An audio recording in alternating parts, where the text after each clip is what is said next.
welcome to the WCCE Morning News Show. My name is Maylee. Chloe and I will be your anchors for today, Wednesday, January 4th, 2023. Did you know today is National Spaghetti Day? Here's Chloe with the weather. The current temperature in Lake Wylie, South Carolina is 54 degrees. Today's high is 68 degrees. The low tonight is 47 degrees. The forecast for today is cloudy and warm with possible thunderstorms.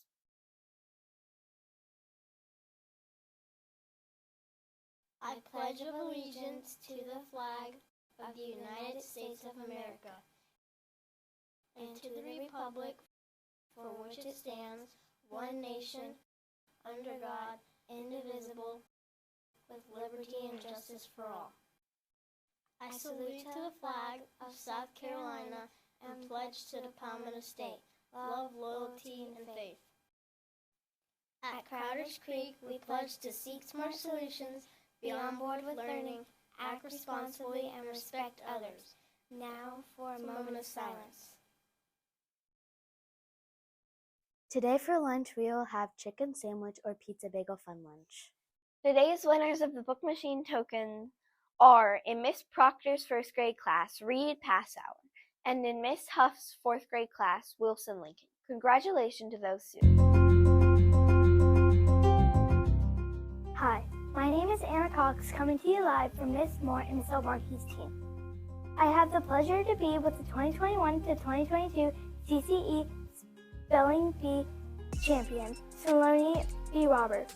Saloni, can you tell us how it feels to be the state champion?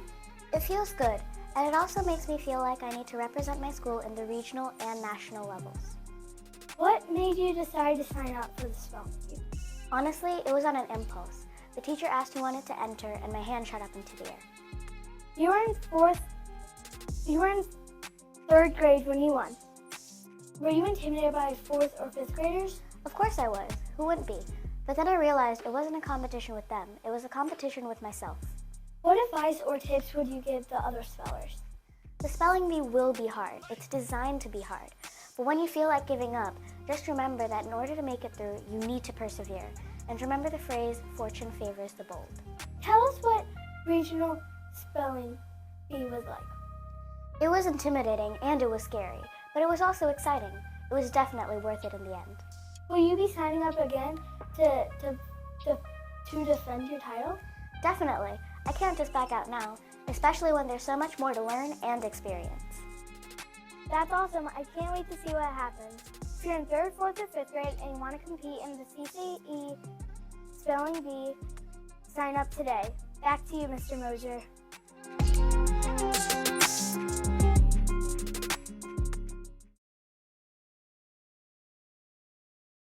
Hey, it's Mr. Palmer here. I'm here to talk to you today about some bus expectations and bus rules. This definitely applies to you if you ride the bus to and from school every day, but it's also good for all of us that we might be riding the bus to a field trip or you might need to take the bus. You just never know so it's good for all of us to know these rules and expectations.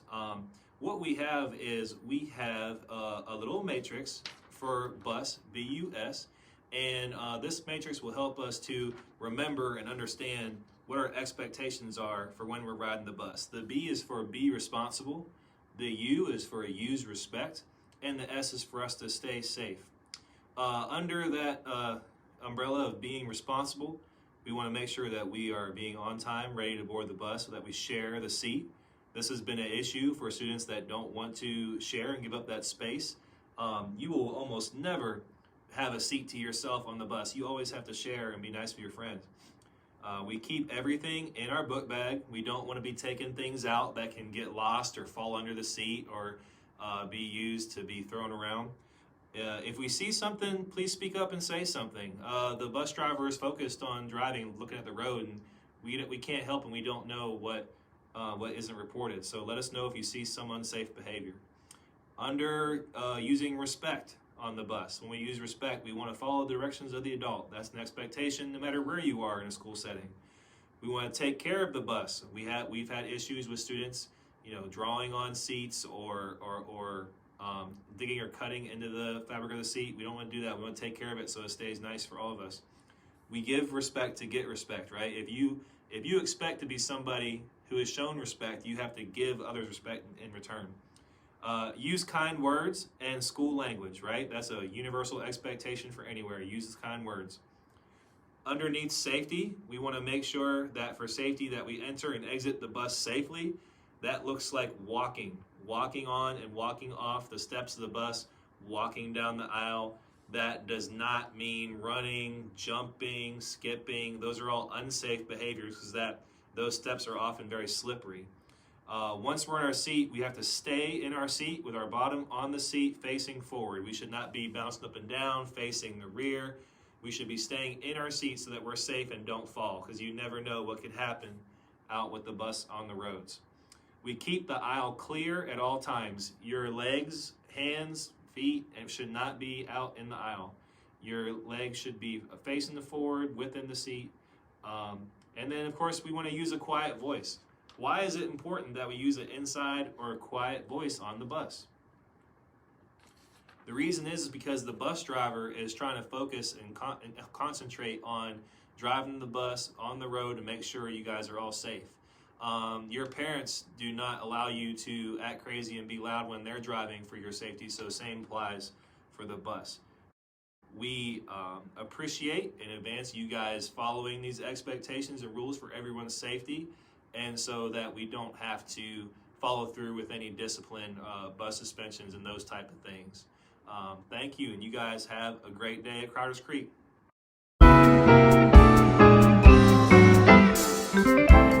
Crowder's Creek would like to wish a happy birthday to, on December 22nd, Eli Briggs, William McClellan, Eva Mitchell, Wyatt Overby, Lucia Ponzio, Chloe Price, Nathaniel Reed, Lillian Richardson, Lana Wilson. On December 23rd, Faith Buey, Melvin Caldwell, Brett Thornton, Kyler Wilson. On December 25th, London Jenkins, Tina Vincent Key, and Miss Early. December 26th, Callie Hocutt, Austin Lowe. On December 27th, Ashton Badaway, Henry Blackham, Owen Rahi, Owen Zeal, Miss Lehman, and Miss Ard, and Officer Wexler. December 28th, Davicello Berry, Daryl Spears. December 29th, Aria Holby, Matthew Mullins, Miss Carla. December 30th, Taylor Bush, Daryl Davis Douglas, David Morris, Michaela Neely, Eleanor Pettis, Noah Reithmiller. December 31st, Isaiah Bagwandine, Brielle Hoffman, Audie Martin, Lydia Stiffens. On January 1st, Winter Thornton, Leland Powell, Chloe Revels, Abby Scudo, Dylan Mendez. On December 2nd, Nadia Majanovic, Kaylani Davis, Michael Thornton, Carson Zito, and Jackson Parker. Please see your teacher for a birthday pencil.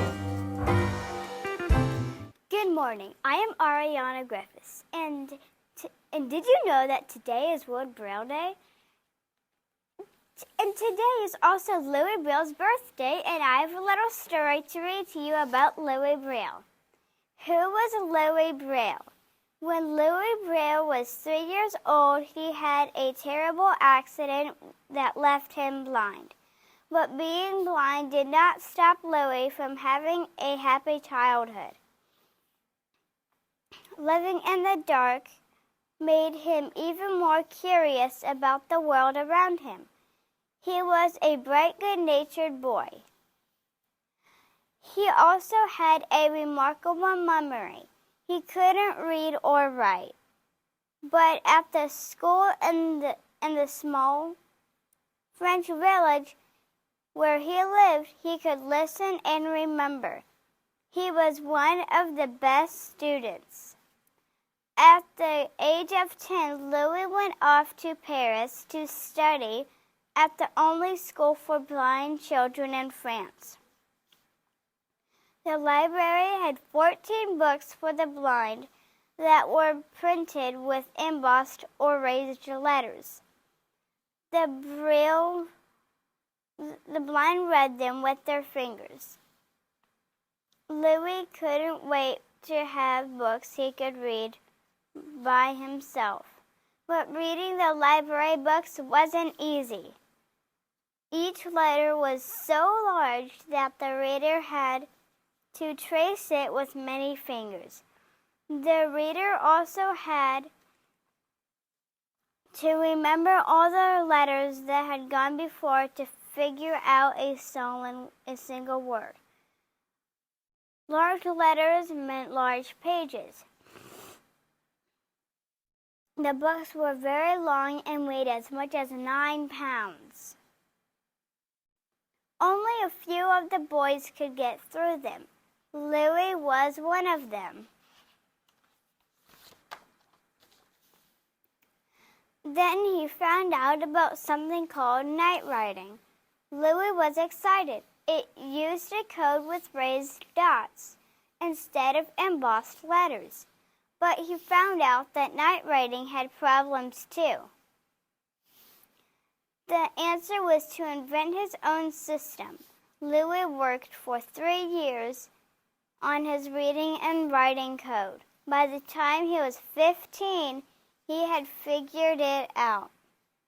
Today, almost 200 years later, the whole world still uses this same system called Braille. The blind have been forever grateful to Louis Braille, an unselfish, determined young man. There is a marble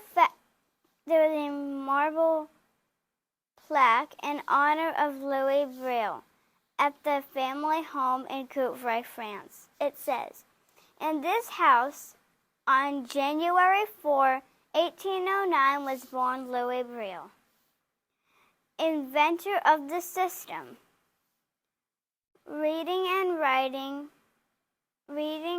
raised dots for use by the blind.